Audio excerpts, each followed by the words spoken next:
Hi friends, இன்னைக்கு 9th Max Chapter 3 இருந்து exercise 3.4 இருந்து 4th question first subdivision பார்க்க போகிறோம். expand 3a minus 4b the whole cube.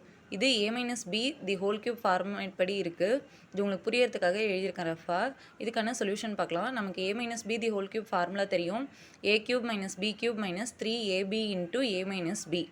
இப்போ நம்ம இதை எக்ஸ்பேண்ட் பண்ணி எழுத போகிறோம் இந்த ஃபார்முலா யூஸ் பண்ணி 3a minus 4b the whole cube. இங்கே பாருங்கள் இது ரெண்டையும் கம்பேர் பண்ணிங்கன்னா ஏக்கு பதிலாக 3a இருக்குது, பிக்கு பதிலாக 4b இருக்குது. ஸோ நம்ம ஏக்கு பதிலாக 3a சப்ஸ்டியூட் பண்ண போகிறோம், பிக்கு பதிலாக 4b சப்ஸ்டியூட் பண்ணி எழுத போகிறோம், அவ்வளோதான். 3a the whole cube minus 4b the whole cube minus 3 into 3a into 4b into 3a minus 4b. இப்போ இதை எக்ஸ்பேண்ட் பண்ணி எழுத போகிறோம். 3a the whole cube என்ன வரும், 27a cube minus 4b the whole cube 64b cube minus இந்த 3 into 3 9, 9 into 4 36 a into b into 3a minus 4b. அடுத்த ஸ்டெப்பில் இந்த 36ab உள்ளே கொண்டு போய் மல்டிப்ளை பண்ண போகிறோம்.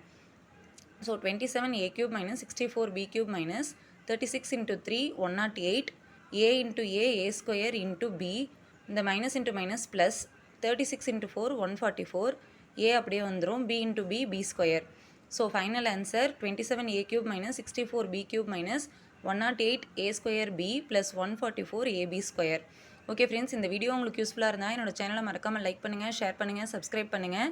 Thank you friends.